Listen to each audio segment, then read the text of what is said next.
kujtuar Sali Çekajn, sot kujtojmë një nga figurat qendrore të rezistencës civile dhe asaj të armatosur drejt lirisë dhe pavarësisë Kosovës. Patrioti pa kompromis, gjigant i rezistencës, sinonim i trimërisë dhe urtësisë, personifikim i përpjekjeve të pandërprera për liri dhe drejtësi. Heroi i Kosovës, Sali Çekaj për jetë do të mbetet në vetdijen tonë simbol i sakrificës sublime për liri, pavarësi dhe demokraci. Sali Çekaj nuk ishte vetëm i guximshëm, ai ishte trim në kuptimin e vërtet fjalës. Njeri me një thjeshtësi të jashtëzakonshme, fliste gjithnjë me zë të butë, por të vendosur. Ai ishte edhe një dëgjues i mirë, një këshilltar i rëndësishëm për mira shqiptar në Gjermani, Zvicër, por edhe vende të tjera. Sali Çekaj luftoi pa kompromis për lirinë, pavarësinë dhe demokracinë e Kosovës.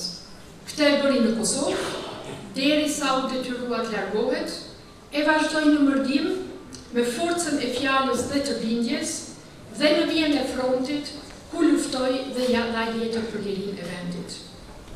Vitet në Gjermani, Sali Çekaj i kaloi i përshtruar nga malli për familjen e tij, për bashkëshorten, për fëmijët dhe për nënën e tij pa epur. Me gjithë rrezikjet e shumta, ai kthehej rregullisht në Broliq, duke kaluar kufirin mes Kosovës dhe Shqipërisë, pikërisht atë kufi i cili do ta përcaktonte vite më vonë fatin e tij. I ardhur në Stuttgart, Sali Çekaj u angazhua në Lidhjen Demokratike të Kosovës, ku punoi shumë shkurt, shumë ngushtë, sidomos me Hafiz Dalicën. Hafizë dhe Sali i besuan njëri tjetrit tërësisht, si në rrafshin personal, ashtu edhe në atë politik. Ashtu siç edhe besoi që i besuan njëri tjetrit edhe në frontin e Kosharës, edhe gjatë gjithë përpjekjeve për çlirimin e Kosovës, ai dhe të gjithë bashkëpunëtarët e tij. Hafizë dhe Sali asnjëherë nuk është gënjur njëri tjetrin, dhe së bashku arritën të bëjnë shumë për Kosovën. Shumë herët që në vitin 1991, në bashkëveprim me njëri tjetrin, Sali i drejtoi një prej misioneve të fshehta, i cili në vitet vijuese do të bëjë kaq i rëndësishëm për Kosovën. Në vitin 1991, me miratimin e shtetit shqiptar, Sali Çekaj do të shkojë në Shqipëri për të organizuar stëvitjet e para të oficerëve nga Kosova. Ndërkohë që të tjerët agjitonin nëpër kafene, Sali Çekaj me bekimin e presidentit Rugova kishte filluar organizimin edhe ushtarak të mbrojtjes së popullit tonë.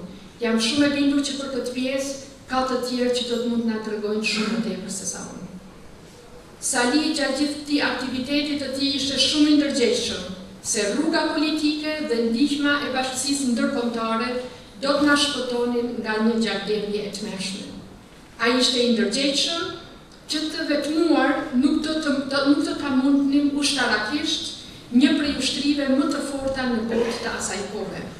Përvoja në Kroaci dhe gjenocidi në Bosnjë do ta konfirmonin dhimbshëm të bindje të tij. Por ai e dinte rëndësinë e politikës me gjithë njohuritë e tij të shumta në fushën ushtarake. Prandaj e theksonte gjithmonë se sa i rëndësishëm është sigurimi për krahjes së fuqishme ndërkombëtare për Kosovën. Megjithatë, ai e ndjente gjithashtu që rruga politike dhe rezistenca civile mund të arrinin në një moment të caktuar ku do të mund të ishin të pamjaftueshme. Dhe kur në vitin 1998 erdhi ai moment, Sali Çekaj mblodhi djemt dhe vajzat më të mira të Kosovës dhe ju bashkëngjit luftës për çlirimin përfundimtar të Kosovës. Sali Çekaj kishte një përfytyrim shumë të qartë të shtetit civil dhe sovran. Ai e dëshironte një Kosovë me dinjitet. I pari e patjetësuar kushtetutën e Republikës Kosovës. Sali rrezatonte mençuri, trimëri, vendosmëri, dinjitet dhe thjeshtësi.